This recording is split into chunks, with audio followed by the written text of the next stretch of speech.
Good morning, Sunray Beauties. Thank you for joining me for your morning schmooze. Today is Wednesday, November 14th, and we got a lot to talk about today. Okay, I've been perusing some local newspapers and I came across one actually on yahoo.com. Stranger shows white adoptive mom how to style her black daughter's hair.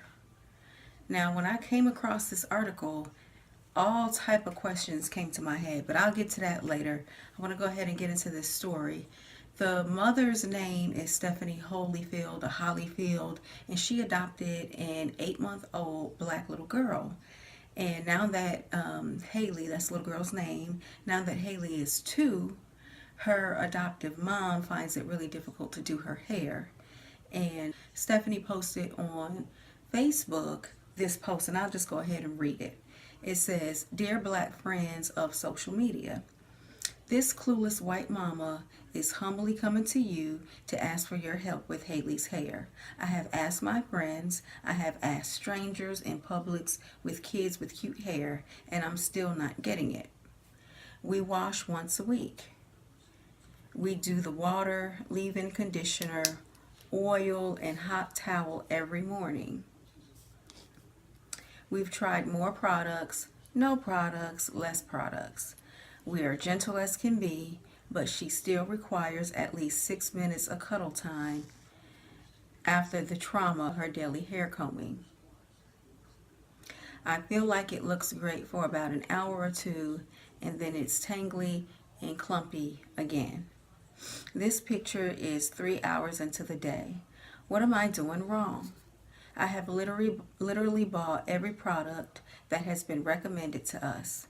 I desperately want to get this right." Okay, so there are a couple of things that I find troubling about this woman's post, and it's all about what you say and what you don't say, okay? She never calls her baby's natural hair cute. In fact, she implies that it's other than cute, especially once it starts going back to its dry, natural state. For instance, I have asked strangers in Publix with kids with cute hair. So to me, that implies that she thinks her daughter's hair is not cute. And then she describes after she combs the little girl's hair, she has to have 6 minutes of cuddles after the trauma of combing her hair. I mean, we're not talking about you falling down and busting your knee open. We're not talking about getting shots at the doctor or going to the dentist to get a teeth pulled. We're talking about combing hair. And I, all my life had black hair. So you can't tell me that put it in, if she's doing what she's doing, put it in oils, wetting it, and doing different things, that the baby's hair is that hard and that difficult to comb. I mean, if you're going up and down aisles in Publix and you're getting recommendations from people, some pink oil lotion is going to work. What's that tangle free spray that everybody uses on their baby's hair is going to work. You don't have to sit there and make it seem like it's this traumatic ordeal every morning to comb your black baby's hair. It's just unnecessary drama. It's kind of like a dually engine in a truck that takes diesel gas. You can't put regular gas in that truck. You got to get the diesel gas. And if you don't, it's not going to work. Your truck is going to be harmed. And I feel like black hair is kind of the same thing. Before you get into it, you need to go on and do your research. And with all the YouTube videos, it's like a whole movement of natural hair. 4C, 3B, whatever, all type of lengths and textures. So I just feel like this woman is trying to get attention by putting this on social media.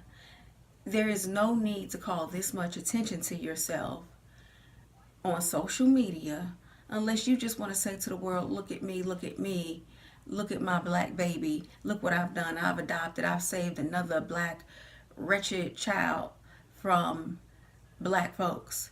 So, like I said, before you get into an adoptive state, why don't you do some research? Why don't you pick up Black Hair Magazine? Why don't you go on YouTube and do some research on black hair and black hair care products, things that work, things that don't work, instead of walking around talking about tangly and clumpy hair. So much about ourselves, what drives us, sits on top of our head. You know, how we look determines how we feel.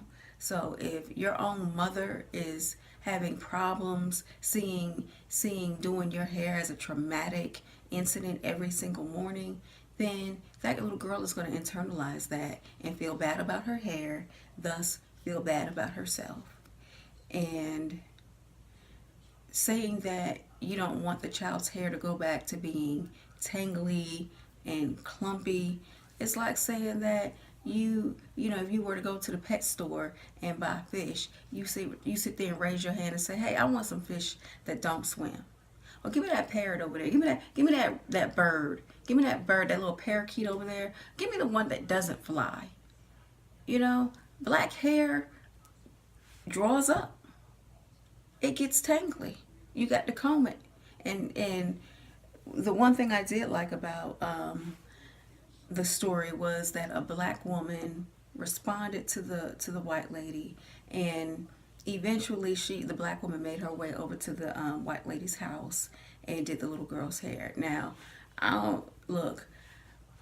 I didn't like it. It didn't look cute. She said that she put it in a protective style, but what it looked like she did was, you know, she got the tangles out, she combed it out, and it looked like she sectioned it off with rubber bands and then just left the little hairs out. No, you got to braid that down.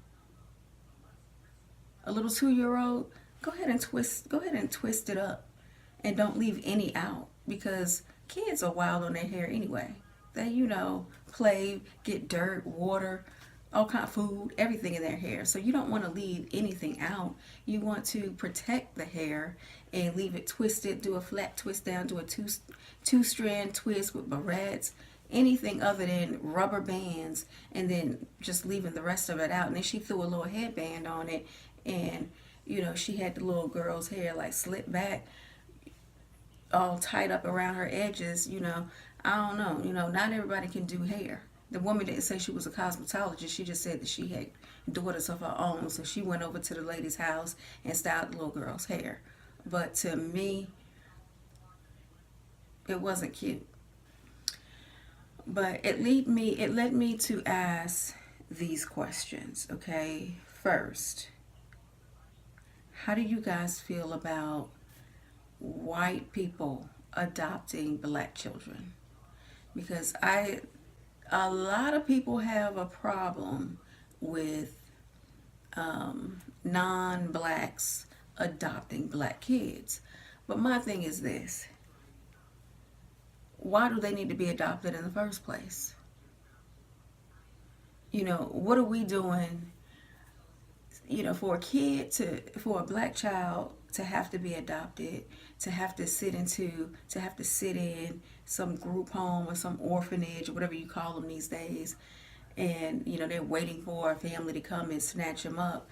Something tragic, something tragic would have to happen. Not only the tragedy, but there would have to be like other family members not available, not living, in order for it to make sense in my mind that there are some black kids sitting in orphanages.